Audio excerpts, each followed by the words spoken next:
En manchette, aujourd'hui, un projet de 600 000 à Sainte-Geneviève-de-Berthier.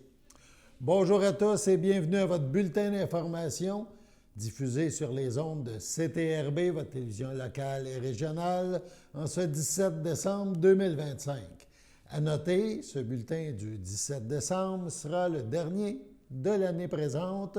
On sera de retour à notre poste le 5 janvier prochain avec le prochain bulletin d'information qui lancera la nouvelle année.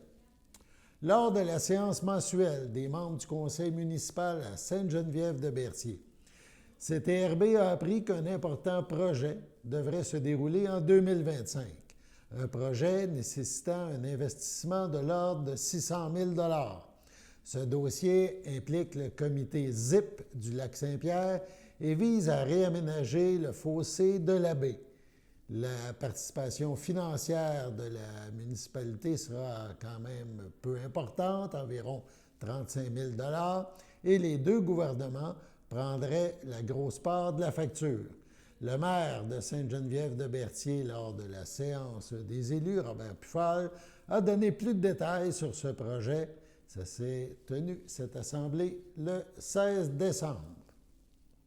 En 9.2, comité ZIP du Lac-Saint-Pierre. On a travaillé sur un dossier important, le fossé de la baie. Pour vous situer, quand on prend le rang Berthollet puis on s'en va vers Saint-Cuthbert, le fossé de la baie est des deux côtés du rang Berthollet. Il passe dans notre gros ponceau en dessous du rang Berthollet. Puis ce fossé-là, il est rempli, ça fait des années. Il n'y a presque plus d'évacuation d'eau. Ça fait des années que la municipalité demande à la MRC, parce que c'est la responsabilité de la MRC de remettre le fossé en bon état. Ça fait des années qu'on le demande. Puis là, je pense que M. Stéphane Allard a été approché ou a approché lui-même Mme Tardy, Geneviève Tardy de l'asile du Lac-Saint-Pierre. Cette dame-là est présidente du comité de l'asile, je pense. Puis elle nous a rencontrés il y a 2 semaines à peu près. Puis elle nous a soumis un plan de restauration du fossé de la baie. Je suis agréablement surpris de l'implication de ce madame-là, mais de toute la structure de cette modification-là. Nous autres, on pensait que ce serait une pelle, puis on creuse le fossé, puis c'est beau, l'eau va circuler. Mais cette dame-là s'est impliquée pour remettre ça dans un état pour la flore et la faune. Et on parle même d'une frayère à pelle chaude là, qui va venir s'établir dans ce fossé-là. Ça va être fait de la bonne façon. Puis elle nous est arrivée avec des bailleurs de fonds du ministère de l'Environnement provincial et fédéral. C'est un projet de 680 000 $. Nous, on nous avait dit à l'époque juste modifier, changer, réparer notre ponceau. On parlait d'une dépense autour de 200 000 $. C'est un gros ponceau qu'il y a là. Je pense qu'il est vieux, il est en bois, il est pas mal vieux. Puis là, cette dame-là nous arrive avec ce projet-là. Ça prend l'assentiment de tous les cultivateurs qu'il y a là. Il y en a 6-7 cultivateurs. Elle a approché tout le monde. Puis elle nous a approché aussi parce que ça prend la participation financière de la municipalité. Elle a décroché pas loin de 600 000 $ de subventions aux 2 ministères. Puis je pense qu'elle a aujourd'hui, il y en a un peut-être qui va parler demain, mais si elle a les approbations, elle a tout ce qu'il faut, le projet pour aller de l'avant. Puis la première démarche qui va se faire, ça serait en 2026, le ponceau du rang Berthollet. Donc, considérant que la municipalité a demandé à la MRC de Dautrey de restaurer le fossé de la baie situé sur son territoire, considérant l'implication de la ZIP du Lac-Saint-Pierre qui nous propose un projet de restauration très bien structuré, considérant que l'objectif général vise à améliorer à long terme le drainage et la qualité de l'écosystème à des fins agricoles et fauniques en concertation avec les acteurs du milieu, considérant que la ZIP du Lac-Saint-Pierre demande à la municipalité une participation financière de 35 000 $ sur un budget total de 680 000 $, il est proposé, appuyé et résolu à l'unanimité que la municipalité accorde un montant de 35 000 à la zone d'intervention prioritaire du Lac-Saint-Pierre pour l'exécution de ces travaux. Cette dépense sera prise à même le budget 2026 après le début des travaux. Propose. M. Cloutier propose avec M. Christian Soulière. D'accord. Tout le monde est d'accord. Et merci à Mme Geneviève Tati. Toujours lors de cette séance du 16 décembre à Sainte-Geneviève-de-Berthier, plusieurs autres sujets ont été abordés. Il a été question de la Société Récréo-Tourisme Paul Berthier, de la nomination de représentants pour différents comités, l'école, on a aussi parlé de l'école secondaire Pierre de Lestage, de l'Association forestière de la Naudière. Bref, voici donc un tour d'horizon de cette séance. 5-12, la Société de Récréo-Tourisme Paul Berthier, la nomination des représentants pour la municipalité. Il s'agit de nommer messieurs Léo Soulière, Louis-Philippe Hébert et René Darvaux. Le représentant au conseil d'administration de la Société pour l'année 2026 est M. Léo Soulière et son substitut, M. Darvaux. Ensuite, en 5-13, la Société de Récréo-Tourisme Berthier, Paul Berthier, une demande de contribution financière. C'est un organisme auquel on tient, on les a à cœur, puis ça fait quelques années qu'on donne 2 000 à la Société pour le circuit cyclable des îles de Berthier. On renouvelle encore 2 000 cette année à la Société Récréo-Tourisme Paul Berthier. Ensuite, en 5-14, des représentants pour la municipalité. Il s'agit de nominations, évidemment, pour les divers organismes et comités. Je pense que ça vaut la peine que je prenne le temps de vous les nommer. Le comité consultatif du projet Arboria, M. André Langlois. Le comité de l'Association forestière, M. André Langlois. Le comité de vigilance de dépôt du Nord, René Darvaux, représentant, et M. Hébert, Louis-Philippe Hébert, substitut. Le CREL, le comité du Conseil régional d'environnement de la Naudière, M. Léo Soulière. Le comité intermunicipal relatif à l'eau potable, Robert Pfall, trois représentants, Robert Pfall, Guy Cloutier et André Langlois. À la CPTAQ, la Commission de protection du territoire agricole du Québec, Robert Pfall. Creval, M. Christian Soulière, pour la persévérance scolaire, c'est ça? Le CDBL, le Conseil de développement bioalimentaire de la Naudière, M. André Langlois. Parce qu'on passe là, les cadeaux des bénévoles cette année, ils vont avoir le petite fête jeudi. Le cadeau des bénévoles cette année a été pris chez les bricoleuses. Ah ben, il faisait quelques années qu'on a fait affaire avec le CDBL, on a fait affaire avec la fromagerie à ma façon, puis les bains Quentin, puis là cette année on a encouragé les bricoleuses à Berthier. Ensuite, l'ORH, l'Office régional d'habitation d'Autrey, M. Léo Soulière. Je pense que tu es président d'ailleurs. Ouais. Merci beaucoup, c'est un bel organisme. L'organisme du bassin versant de zone Bayonne, M. Christian Soulière. La régie intermunicipale du parc industriel régional de Dautrey, Robert Pfall. La Société de conservation, d'interprétation et de recherche de Berthier et ses îles, communément appelée la CIRBI, Robert Pfall, représentant, et Léo Soulière, substitut. Et la table des aînés, Paul Berthier, René Darvaux. Un proposeur en secondaire pour toutes ces nominations, M. Christian Soulière propose, avec M. Cloutier. D'accord? Tout le monde est d'accord d'accepter à l'unanimité. En 5.15, le comité de démolition. Considérant les articles 148, 01, 026 de la loi sur l'aménagement et l'urbanisme qui autorise la municipalité à constituer un comité de démolition, la municipalité doit maintenir en vigueur un règlement relatif à la démolition d'immeubles et qu'elle a adopté ce règlement, considérant l'article qui prévoit que la constitution du comité et la nomination des membres doit se faire par résolution du Conseil et que les membres de ce comité doivent être des élus du Conseil municipal, considérant que le Conseil municipal ne souhaite pas s'attribuer les fonctions du comité de démolition comme le permet la loi, il est alors proposé, appuyé et résolu que la municipalité constitue le comité de démolition devant agir en application avec le règlement sur la démolition des immeubles. Ce comité a pour fonction d'analyser les demandes de démolition reçues conformément au règlement relatif à la démolition d'immeubles et exercer tout autre pouvoir que son règlement lui confère. Nommer les membres du conseil municipal comme étant les membres du comité de démolition. Il s'agit de Guy Cloutier, président, René Darvaux, membre et président substitut, Christian Soulière, membre, et Louis-Philippe Hébert, membre substitut. Aussi de désigner la directrice générale comme responsable de traiter les demandes de démolition. Un proposeur au secondaire. M. Léo Soulière propose, avec M. Langlois. Accepté à l'unanimité. 5.19, l'Association forestière de Lanaudière, adhésion. On fait partie de l'Association forestière depuis plusieurs années. Il s'agit de renouveler notre adhésion à 150 $, taxes incluses. 130 et 47 plus les taxes. Un proposeur, M. Léo Soulière propose, avec M. Langlois, qui est membre de l'association. Tout le monde est d'accord? D'accord. Tout le monde est d'accord. L'école secondaire Pierre de Lestave, une demande de commandite pour la réalisation de l'événement de fin de secondaire 2026.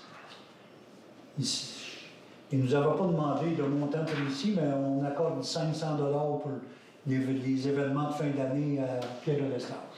Un proposeur au secondaire, M. Léo Soulière propose, avec M. Christian Soulière. Guy, c'est bon? Oui. Accepté à l'unanimité. On passe au point 9 en urbanisme et environnement. Attendu que le comité consultatif d'urbanisme, le CCI, attendu l'article 5 du règlement municipal, prévoit que le comité consultatif en urbanisme est composé de 2 membres du conseil et de 3 résidents nommés par résolution.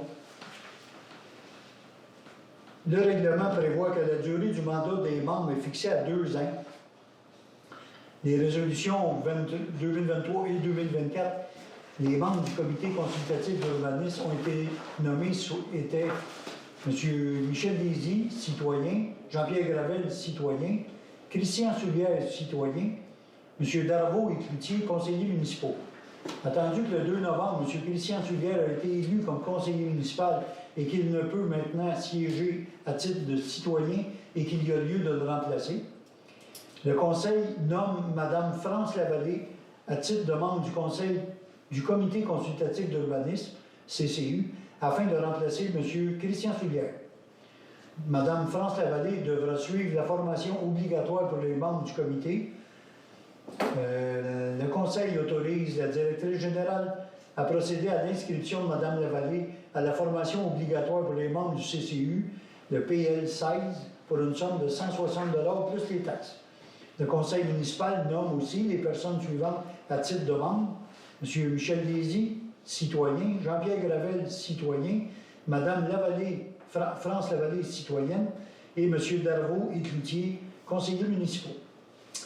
Un proposeur au secondaire. Merci. M. Christian Soulière avec Guy Cloutier. D'accord. Tout le monde est d'accord? Merci beaucoup à Mme Lavallée pour son implication. Sur ce, on passe à la pause.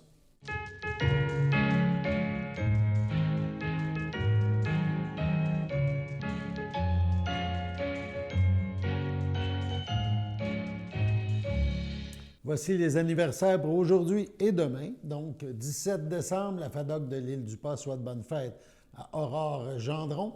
18 décembre, demain, la FADOC de l'Île-du-Pas souhaite bonne fête à Marie Martel, Louise Jalette, France Latour, Jean-Guy Fafard, Roland Blackburn, Émilien Cardin.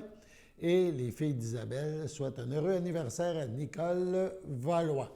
Si c'est votre anniversaire aujourd'hui, demain ou dans les prochains jours, puisqu'on ne sera pas là, toute l'équipe de CTRB se joint à moi et vous souhaite bonne fête. On parle maintenant, on a débuté une entrevue il y a quelques jours sur nos ondes concernant les mesures que la SAAQ et les corps policiers prendront durant le temps des fêtes. Donc, en parallèle à cette campagne des policiers, la SAAQ, la Société de l'assurance automobile du Québec, poursuit également, elle, sa campagne du temps des fêtes, amorcée le 10 novembre dernier, et elle se poursuivra jusqu'au 21 décembre prochain. Celle-ci rappelle l'importance de ne jamais prendre de volant après avoir consommé, Les risques et conséquences sont considérables tant pour le conducteur que pour son entourage. La conduite avec des facultés affaiblies demeure l'une des principales causes de décès sur les routes au Québec. Il est également essentiel de se défaire des nombreux mythes entourant la capacité à récupérer plus rapidement après avoir consommé. En effet, seul le temps peut dissiper les effets de l'alcool ou des drogues. De plus, tenter d'estimer son propre taux d'alcoolémie avant de prendre le volant se veut un risque majeur. Il s'agit donc d'une opération nationale concertée en cette période des fêtes. Elle est menée donc en partenariat avec la SQ, l'Association des directeurs de police du Québec, la SAAQ et les divers services de police municipaux. À ce sujet, on a rencontré Raphaël, qui est mixologue, et Geneviève, porte-parole de la SAAQ. Ils nous présentent différentes alternatives aux boissons alcoolisées avec des recettes de mocktails. On écoute. Avec Raphaël, et Raphaël, maintenant, il n'y a presque plus de différence entre un mocktail et un cocktail. Donc, tu peux être en party, avoir du fun, puis avoir l'impression de faire partie de la gang, là. C'est tellement bien dit parce que c'est la réalité. Un mocktail, c'est ne plus se faire achaler. C'est toujours avoir quelque chose entre les mains, faire partie, je dirais même, partie prenante du party. On n'est plus mis dans un coin, c'est être le chauffeur désigné, mais être désigné positivement. Et vous pouvez vous-même arriver à quelque part et l'en mettre de l'avant, aller avec le choix positif, parce que tout le monde peut se sentir inspiré, puis c'est pas tout le monde qui connaît la qualité de nos produits sans alcool, hein. Au Québec, on est en avance sur les autres. On produit ici, à l'aide de notre terroir québécois, des beaux produits sans alcool, hein.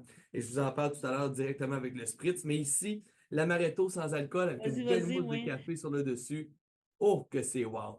Que ça, c'est un amaretto, excuse-moi, Raphaël, c'est un amaretto qui a le goût de l'amaretto, parce que moi, j'adore l'amaretto. Oui. Et tu me suggères de mettre une mousse de café sur le dessus aussi Ben simple oui, que c'est une ça? décoration facile. Puis vous dire comment la faire même, c'est vraiment une cuillère à soupe de sucre, une cuillère à soupe de café instant, 1 à 2 cuillères d'eau, une cuillère à soupe d'eau. On passe ça avec le petit fouet et on a une mousse à café. C'est digne d'un tiramisu. Fait que ça rajoute la beauté, le plaisir et j'allais dire que dans les mocktails, pour vraiment atteindre le niveau d'un cocktail, que ce soit impeccable, que les gens se sentent même trompés avec un mocktail, c'est d'aller chercher les petits détails, les textures, les goûts, les odeurs. Fait qu'un bon amaretto sans alcool, c'est identique, hein. Puis en plus de ça, j'aime bien le dire, il y a moins de sucre dans un amaretto sans alcool qu'avec de l'alcool. OK. Parce qu'on n'a pas à camoufler les notes d'éthanol qu'on aurait eu dans celui alcoolisé. Fait que OK. pas d'éthanol, on ne boit pas ça. Un amaretto, on ne boit pas ça pour un goût d'alcool fort. On boit ça pour le délicieux goût de cerise, d'amande douce. Oui. Fait à l'intérieur de ça, il n'y en a pas de compromis, je vous le garantis. Je vois à ta droite, ben c'est à ta droite, moi c'est à ma gauche, je vois ton Bien correct. fameux spritz. Moi, je Oui. vois l'image et tout, et je suis une amatrice, là, j'avoue que c'est une de mes boissons préférées quand on va, surtout dans les pays européens, là, on veut se gâter, oui. puis on se prend un bon petit spritz, là. Mais là, tu as des suggestions à me faire justement pour que je puisse Bien profiter sûr. d'un spritz régulier, sans alcool. Qu'est-ce que tu as à nous dire sur ça? D'un, vous n'êtes pas la seule. Le spritz est dans les 3 positions des cocktails les plus vus et vendus au monde. C'est un cocktail qui est apprécié de tout le monde. Et ici, encore une fois, la qualité de notre apérole sans alcool, il n'est plus à faire. Parce qu'on va chercher même l'argousier, un petit fruit 100% québécois, qui nous donne un petit côté orange, la couleur, le tout, et juste assez acidulé pour nous donner une impression de vrai alcool à quelque part. Fait un spritz sans alcool pour les fêtes, j'ai rajouté un petit peu de pomme grenade à l'intérieur. Mais si vous suivez votre recette habituelle, mais que vous prenez une belle bouteille de spiritueux sans alcool, vous allez avoir un digne spritz, une belle droiture. On vient décorer avec un agrume déshydraté, pourquoi pas, une petite branche de romarin fumée pour inspirer nos sens. Mais la réalité, c'est un digne spritz, exactement comme vous aviez mis de l'alcool, mais il n'y en a pas. Je vais te mettre au défi comment tu remplaces le Prosecco ou le champagne dans ton spritz. Tu mets Mais un nous, eau on est pétillante. chanceux. On est chanceux parce que certains sauteront lors de l'écoute, mais on n'est pas capable d'avoir d'excellents vins sans alcool. Mais les bulles, par contre, la qualité de bulles sans alcool, elle est bien présente. Et si on n'a pas accès au chalet, chez des amis ou autres, on se prend une bonne eau gazéifiée québécoise, c'est bien gazéifié, c'est solide, ça garde une belle touche, et on rajoute une petite pointe de sirop d'érable pour aller chercher le petit sucre qu'on aurait eu dans la bulle. Et là, le sirop d'érable, en plus, a une texture légèrement plus épaisse qui va nous rappeler celle de l'alcool. Fait que c'est vraiment digne du vrai produit. Fait qu'on n'est jamais mal pris. Et Jamais. le dernier cocktail que tu nous proposes, Oui, c'est quoi? ici, vraiment, on l'appelle le Rudolph. Je vais chercher encore une fois un ingrédient que j'adore dans les mocktails pour texture, goût et plaisir, comme j'aime bien le dire, le nectar de poire. Parce que quand on choisit un nectar, ça peut être à la pomme, la goyave, il y en a de tout, hein? On peut faire le tour du monde. C'est entre la pulpe et le jus. Fait qu'on a de la texture et du goût. Bien sûr, un gin sans alcool pour les fans de gin tonic, un peu de citron et la canneberge. Aussi simple que ça, on pourra vous envoyer les recettes aussi, là. Parfait. Avant de passer à la pause, au nom de toute l'équipe de CTRB, on veut vous souhaiter une bonne fin de 2025, une belle année 2026. Nous nous revoyons donc le 5 janvier prochain pour la prochaine édition donc du bulletin d'information sur les ondes de CTRB. Allons maintenant à la pause.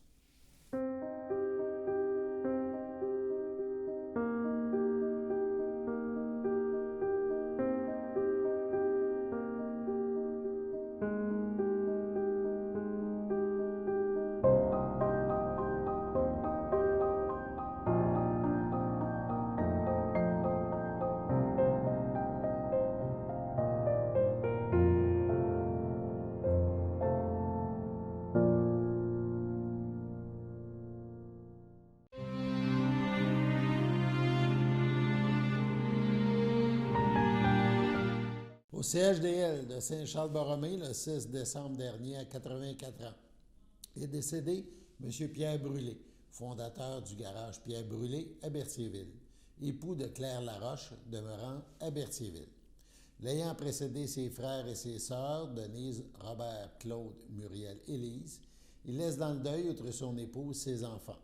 Nathalie Brûlé, feu Alain Sigmund, Jocelyn Brûlé, Marilyn Cardin, ses petits-enfants. Antoine Brûlé, Ariel Michaud, Juliane et Laurelie Sigmund, ses frères, ses sœurs, ses beaux-frères et belles-sœurs. André Brûlé, Yolande Coutu, Louise Brûlé, Yvon Tessier, Francine Brûlé, feu Jean-Luc Doucet, Hélène Brûlé, Gilles Brûlé, feu Lise Brisebois, Raymond Brûlé, Paulette La Douceur, Denise Laroche, Lise Sylvestre, feu Roger Laroche, ainsi que plusieurs neveux, nièces, cousins, cousines, autres parents et amis.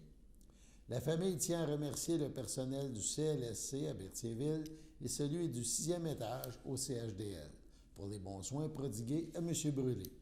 Veuillez compenser l'envoi de fleurs par des dons effectués à la Société Alzheimer de la Naudière. La famille vous accueillera jeudi 18 décembre dès 15h au complexe funéraire Efterio, 741 Notre-Dame à Berthierville. Suivra un hommage au salon à 18h. C'est avec une grande tristesse que la famille de Karine Rose vous informe de son décès.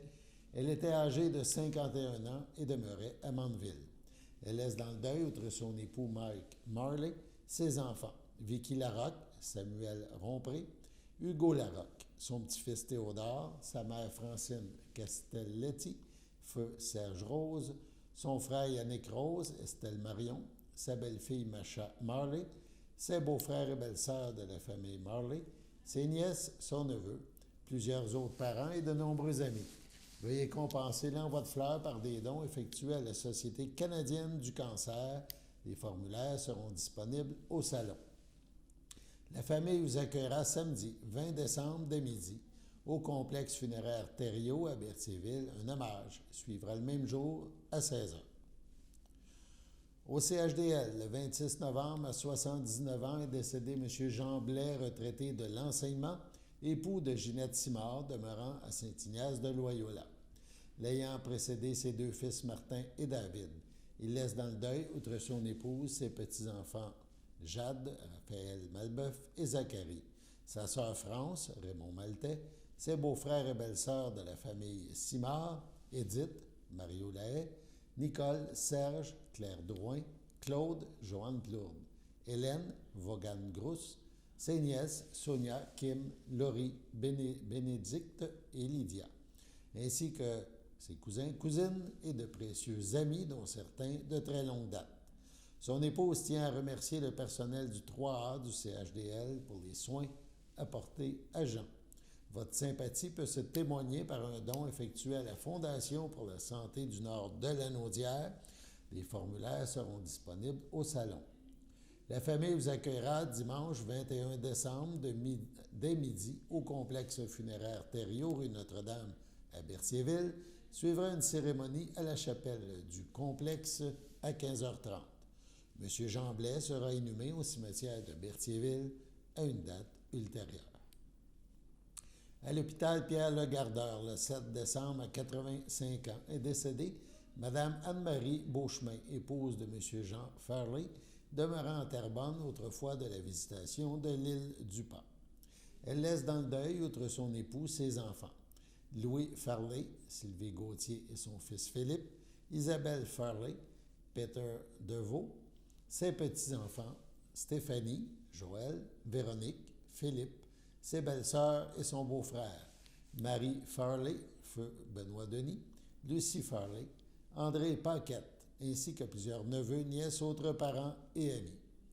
La famille vous accueillera samedi 27 décembre dès 10h en l'église de la Visitation de l'île du Pas. Suivront les funérailles ce même jour à 11h. Madame Anne-Marie Beauchemin-Farley sera inhumée à une date ultérieure. À l'hôpital Charles-Lemoine, le 9 décembre dernier, à 78 ans, est décédé M. Jean-Claude Lincourt, époux de Mariette Larocque, demeurant Longueuil, natif de Saint-Barthélemy. Il laisse dans le deuil, outre son épouse, ses enfants. Élise Lincourt, Sylvain Lajoie, Frédéric Lincourt, José Malouin, sa sœur, son beau-frère et ses belles-sœurs, Lise Lincourt, feu Viateur Massé, Serge Larocque, Nicole Couture, Cécile Roux, feu Marcel Larocque, Mireille Bélanger, feu Yves Larocque, ainsi que plusieurs neveux, nièces, autres parents et amis. La famille vous accueillera samedi 3 janvier dès 12h30 en l'église de Saint-Cuthbert. Suivront en ces mêmes lieux les funérailles à 14h. Monsieur Jean-Claude Lincourt sera inhumé au cimetière de Saint-Barthélemy à une date ultérieure.